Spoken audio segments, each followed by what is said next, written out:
नमस्ते। आज हम एक बहुत ही दिलचस्प और शायद थोड़े फ्रस्ट्रेटिंग सवाल का जवाब ढूंढने वाले हैं।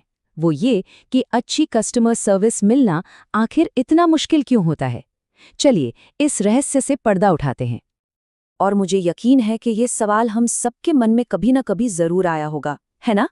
हम एक ऐसी इकोनॉमी में रह रहे हैं जो पूरी तरह से सर्विसेज पर चलती है। फिर भी एक कस्टमर के तौर पर हमारा एक्सपीरियंस अक्सर इतना खराब क्यों होता है? देखिए, ये कोई छोटी मोटी बात नहीं है। जरा इस आंकड़े पर गौर कीजिए। 2016 में अमेरिका की कुल जीडीपी का सोचिए 81% हिस्सा सर्विसेज से आ रहा था।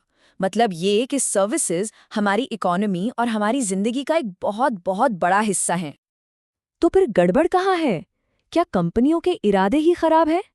नहीं, ज्यादातर ऐसा नहीं होता। असली वजह कुछ और ही है। वजह यह है कि सर्विसेज यानी सेवाएं प्रोडक्ट्स यानी सामान से एकदम अलग होती हैं। और बस ये ही वो चाबी है जिससे ये पूरा रहस्य सुलझने वाला है। ओके, तो चलिए इस केस की तह तक जाते हैं। सबसे पहले हमें सर्विसेज की उन 4 अजीब आदतों को समझना होगा जो उन्हें संभालना इतना मुश्किल बना देती हैं। यहाँ एक दिलचस्प बात है। असल में कोई भी बिजनेस 100% प्रोडक्ट या 100% सर्विस नहीं होता।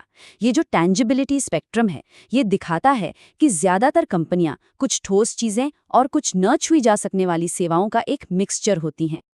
तो सर्विस की पहली खासियत है इंटैंजिबिलिटी। मतलब आप सर्विस को किसी सामान की तरह छू नहीं सकते। ये तो एक एक्सपीरियंस है, एक परफॉर्मेंस है। आप किसी रेस्टोरेंट के अच्छे माहौल की गिनती नहीं कर सकते, ना ही उसे पहले से किसी को दिखा सकते हैं। दूसरी खासियत है हेट्रोजिनैलिटी, मतलब क्वालिटी का एक जैसा ना होना। क्योंकि ये सर्विस कोई मशीन नहीं, इंसान देते हैं, तो क्वालिटी बदलती रहती है।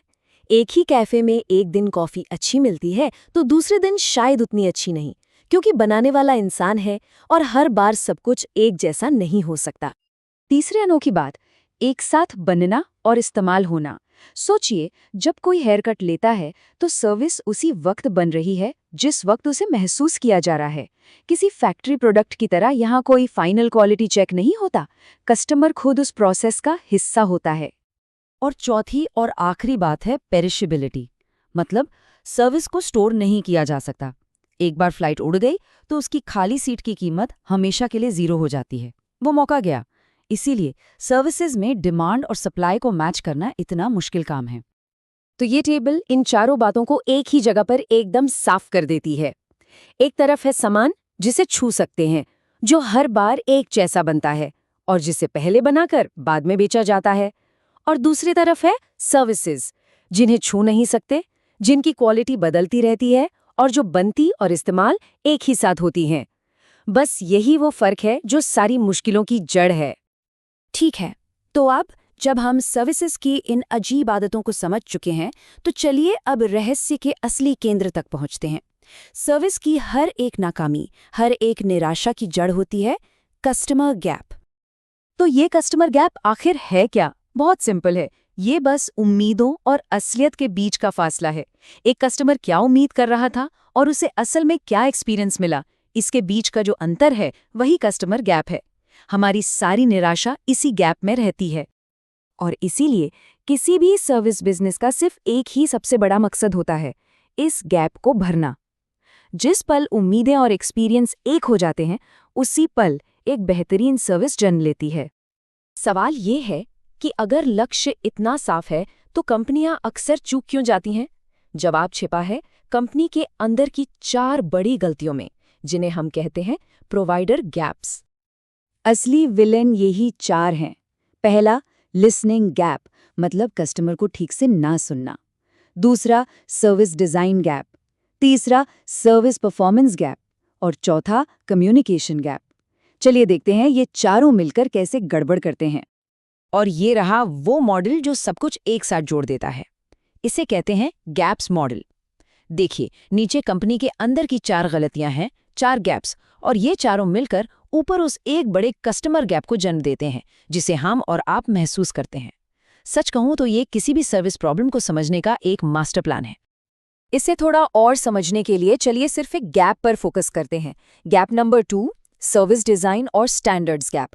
ये तब होता है जब कंपनी अपने कस्टमर को समझ तो लेती है, लेकिन उस समझ को एक अच्छे डिज़ाइन और सही स्टैंडर्ड्स में बदल नहीं पाती। नतीजा, एक खराब डिज़ाइन की हुई सर्विस या ऐसे नियम जिनका कस्टमर की ज़रूरतों से कोई लेना देना ही नहीं। तो ठीक है, प्रॉब्लम तो समझ आ गई, लेकिन इसका सल्यूशन क्या है? एक शानदार सर्विस देने के लिए हमें प्रोडक्ट्स वाली मार्केटिंग से आगे बढ़कर एक नए टूल किट की ज़रूरत है। देखिए, मार्केटिंग का तरीका भी अब बदल गया है।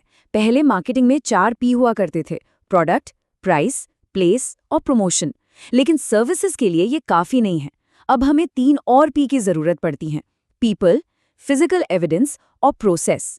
भाई, पीपल यानी लोग ही तो सर्विस देते हैं। प्रोसेस ये पक्का करती है कि सर्विस हर बार सही तरीके से दी जाए। और फिजिकल एविडेंस मतलब वो माहौल, वो सबूत जो सर्विस को भरोसेमंद बनाता है, जैसे एक साफ सुथरा रेस्टोरेंट हो या फिर एक अच्छी वेबसाइट। तो इस पूरी बातचीत का निचोड़ क्या है? बस इतना कि शानदार सर्विस कोई तुक्का नहीं है। ये एक सोची समझी कोशिश का नतीजा है, जहां एक कंपनी लगातार उन 4 अंदरूनी गैप्स को ढूंढती है और उन्हें बंद करती है, जिनकी हमने अभी बात की। और अब जाते जाते एक सवाल। अब जब ये पूरा फ्रेमवर्क समझ आ गया है, तो अपने किसी हाल के बुरे सर्विस एक्सपीरियंस के बारे में सोचिए। क्या लगता है, वो कौन सा गैप था? क्या कंपनी ने सुनने में गलती की, या डिज़ाइन ही खराब था, या फिर परफॉर्मेंस में कमी रह गई? इस नए नज़रिए से देखने पर शायद अब वो पूरी सिचुएशन ज़्यादा साफ दिखाई देगी।